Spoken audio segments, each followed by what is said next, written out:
जिंदाबाद जिंदाबाद जिंदाबाद। बाबा साहेब अमर रहे, अमर रहे, अमर रहे, मनोहर साहेब अमर रहे, अमर रहे, अमर रहे। बल्कि चौहान जिंदाबाद जिंदाबाद जिंदाबाद, बल्कि चौहान जिंदाबाद जिंदाबाद जिंदाबाद। बल्कि चौहान संघर्ष करे, हम आपके साथ हैं, बल्कि चौहान संघर्ष करे, हम आपके साथ हैं। सर जी, ये जो चुनावी दंगल है, जो इस समय आंधी चल रहा है, अब चुनावी आंधी में कैसे पार आप पाएंगे इस घोषी लोकसभा चुनाव? चुनावी आंधी में बहुजन समाज पार्टी की आंधी चल रही है और यह जो है हाथी जो है दिल्ली तक पहुंच रहा है। इसके सामने जो है कोई और नहीं है। हाथी के सामने से सब लोग हट जाते हैं, किनारे हो जाते हैं, किनारा कर लेते हैं। लेकिन आप लोगों को हराने के लिए ओम प्रकाश जी, उनके बेटे, पूरे परिवार खेतवा में गेहूं काटा था बड़ा बेहतरीन तरीके से। किसान के लोभावता को था, किसान का बेटा हम नहीं, हमके न वोट चाहिए, हम तो खेत में जा जाके गेहूं काटता नहीं। किसान के बेटे हैं और सभी लोग कुछ न कुछ करते हैं, लेकिन सरकार का एक मंत्री जो है वो अपनी अयोग्यता ही दिखा रहा है। वह योग्यता तो हमारे गांव की माताएं, बहनें, बूढ़ी, दादी तक भी वो काम कर लेती हैं, लेकिन सरकार चलाने वाली की योग्यता अब उस स्तर की हो गई, तब वो सरकार क्या चलाएंगे और क्या जनता का भला करेंगे। कह रहे हैं ये जो वर्तमान सरकार कह रही 400 से पार तो हम ही बानी, पीछे वाला तो बेकार बने। देखिए, कहने के लिए सपना में कुछ भी आप अकबक कर सकते हैं। कभी कभी आदमी सोता है तो कुछ न कुछ बोलता ही रहता है। तो उसी तरह से ये सरकार जो है इस समय बौखलाई हुई है, तो अनाप शनाप बातें करती हैं। उस अनाप शनाप में कभी कभी तो कोई 4000 भी बोल देता है पार। हमारे यहाँ बिहार का सुने कि नीतीश कुमार बोल देते कि 4000 पार, तब क्या कहिएगा। तो क्या करेंगे उनको? चार पार कर रहे हैं, 400 पार कर रहे हैं, तो उसको कैसे आप 400 पार कर रहे हैं तो कोई न कोई उनकी प्लानिंग, कोई साजिश होगी। पहली साजिश सामने ही आ गई, सूरत वाला, कि वो गायब हो गए। उसी तरह प्रत्याशी भी गायब हो जाएगा, वो भी गायब हो जाएगा, ईवीएम मशीन गायब हो जाएगी। तो उनकी योजना होगी, कैलकुलेशन किए होंगे, तो लोकतंत्र के विरोध माने ये विरोधी कार्य होगा, ये तानाशाही पूर्ण काम होगा। सर जी, ये जो संविधान पर आप लोग कह रहे हैं, बहुत लोग कह रहे हैं खतरा है, खतरा, तो फिर उस खतरा को कैसे बचा पाएंगे? खतरा को बचाएगी जनता। जनता पर ही खतरा है कि उसको जो अधिकार संविधान में मिला हुआ है, freedom of speech and expression, बोलने की, अभिव्यक्ति की जो आज़ादी है, मुख्य आज़ादी वही है कि हमको दुख है या भूख है तो हम अपनी बात कहें। तो जब कहने का ही मौका नहीं मिलेगा तो भूखे आदमी मर जाएगा, दवा के अभाव में मर जाएगा, कहीं नहीं पाएगा कि मतलब हमको ये रोग है, फला रोग है।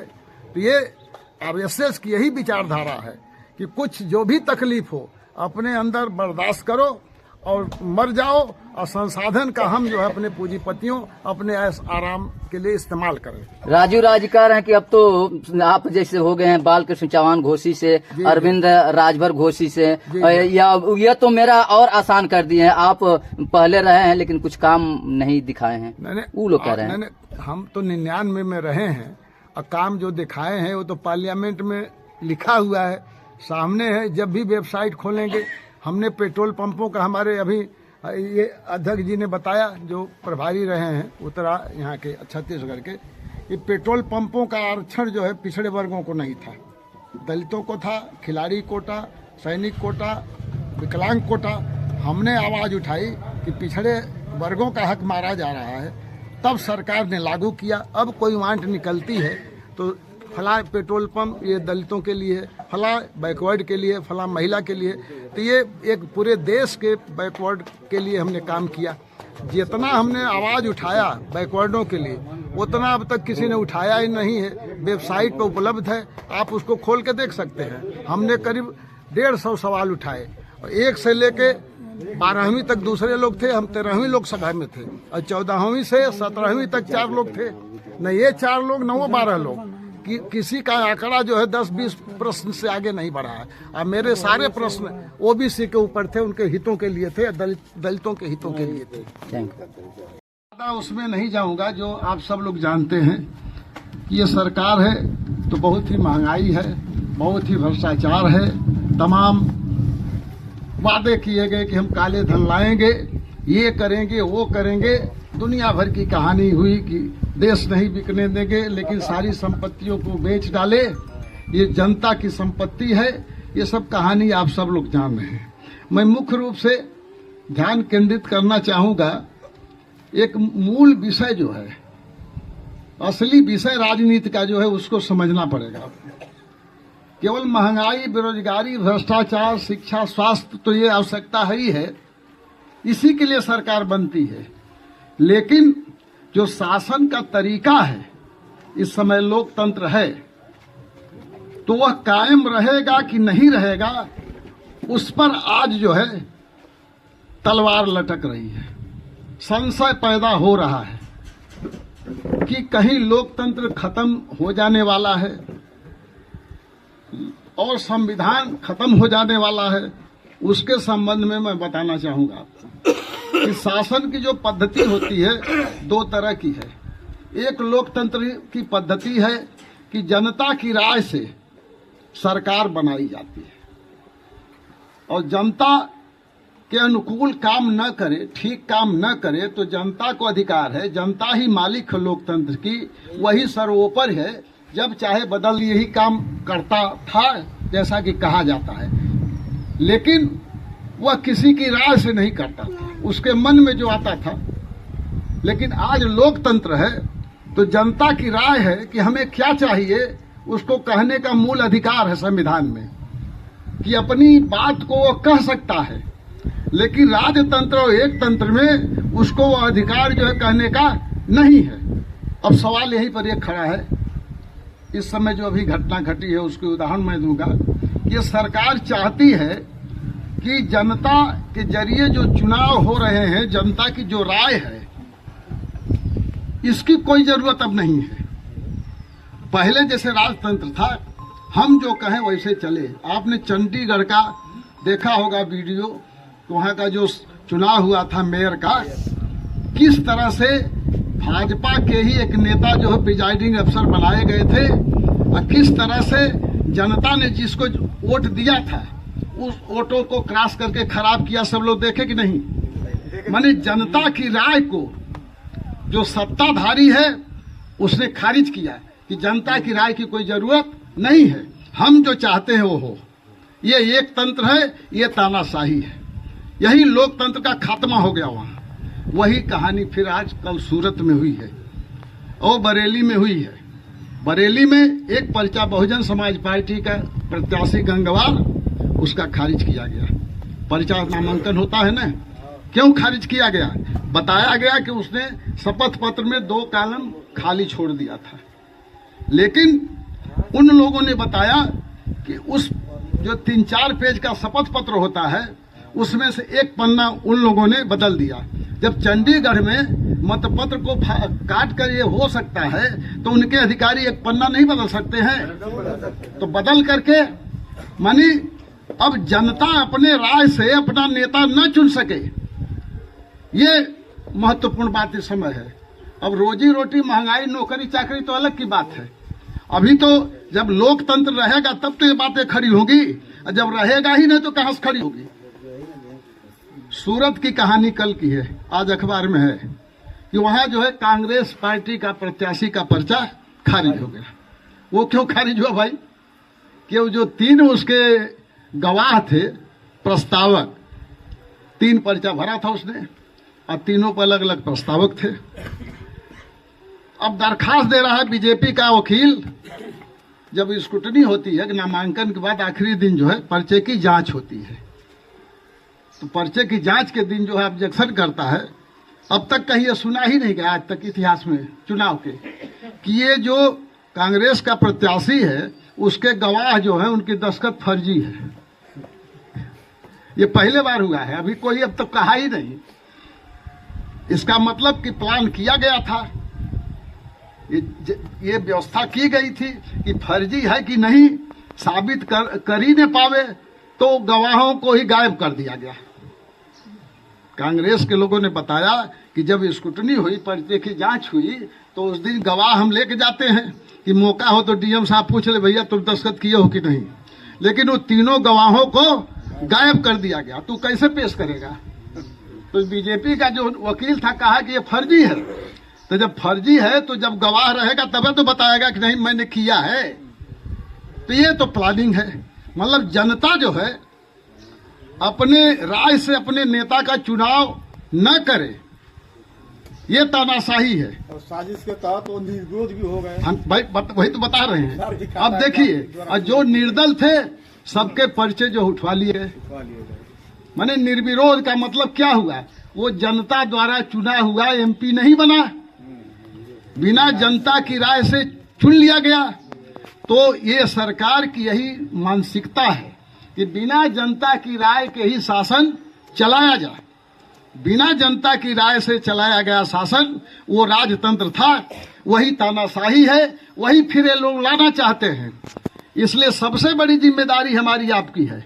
आपको लड़ना पड़ेगा, संघर्ष करना पड़ेगा इनके खिलाफ, 9.5 दुनिया को जगा करके कि खतरा है।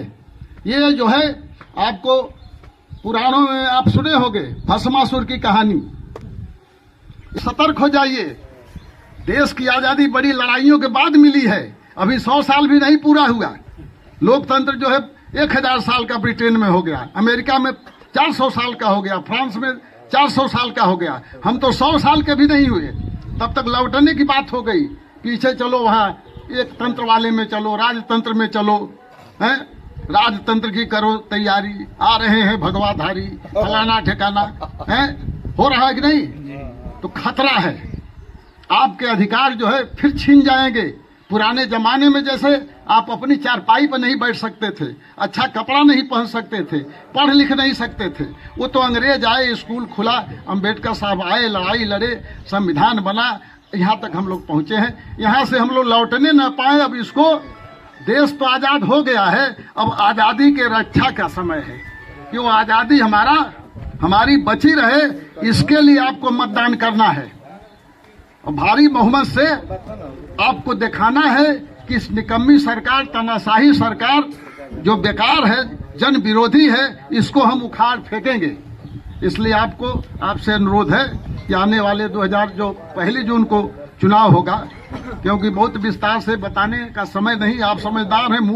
मूल चीजों को मैंने बताया कि जब न रहेगा बांस न बजेगी बांसुरी, तब लोकतंत्र नहीं रहेगा, तो न बोलने का अधिकार होगा, न और किसी चीज का अधिकार रहेगा। किसी दूसरे के मन में आएगा कि हम इनको कितना खाना दें, कितना कपड़ा दें, उनके मन की बात होगी, क्योंकि वो किसी की बात सुनना नहीं चाहते।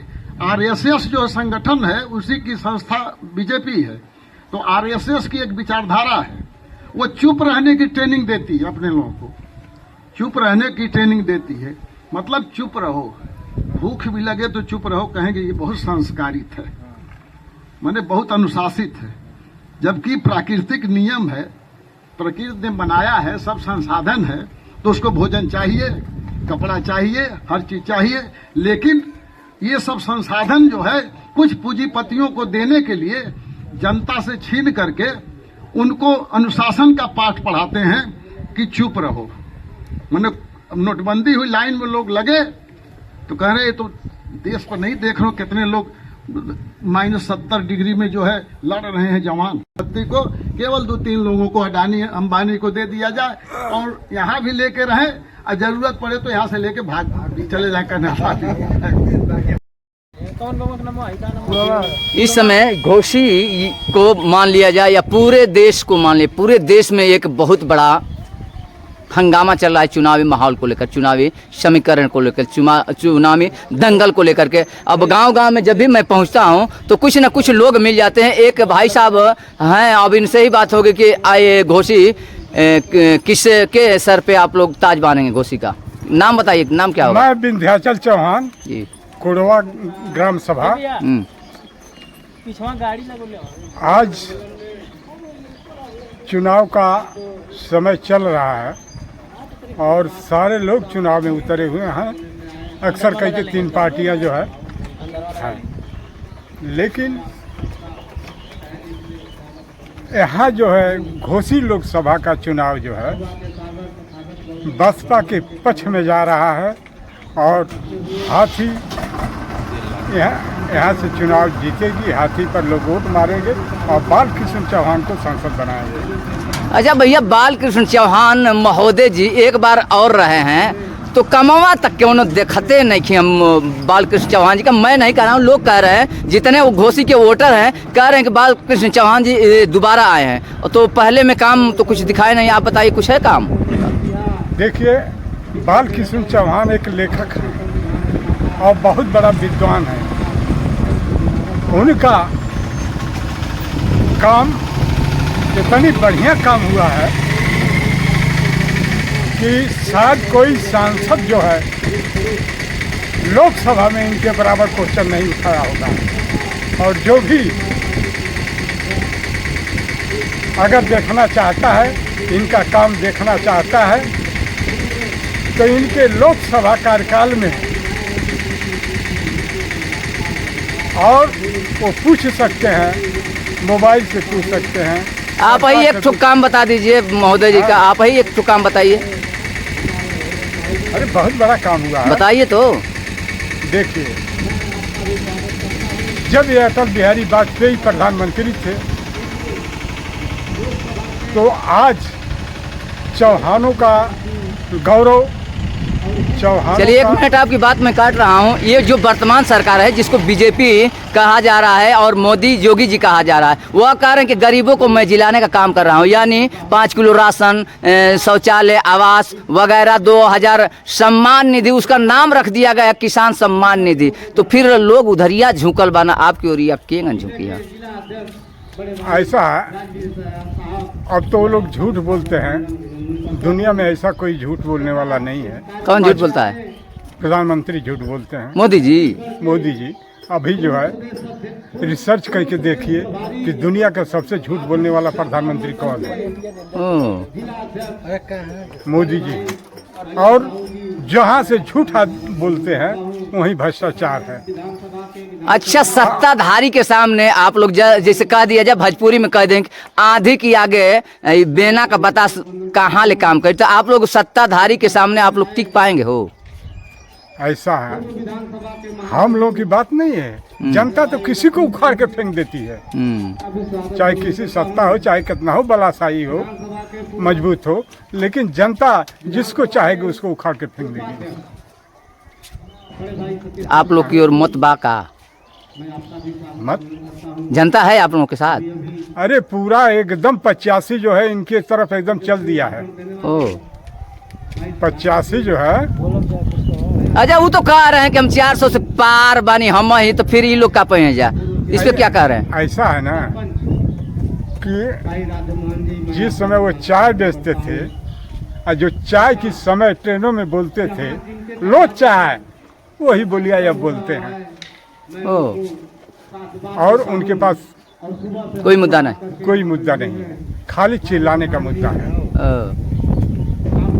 अब देखिए, युवा हैं, यंग हैं, देश के लोग कहते हैं कि युवा कर्णधार है, ये युवा आप पर ये देश चलता है। आप लोग भाई युवा हैं, तो युवा का क्या विचार है, किस तरह जा रहे हैं? यहाँ घोसी लोकसभा से अनेक प्रकार के अलग अलग दलों के अलग अलग प्रत्याशी हैं, फिर आप किस दल के प्रत्याशी को मानते हैं?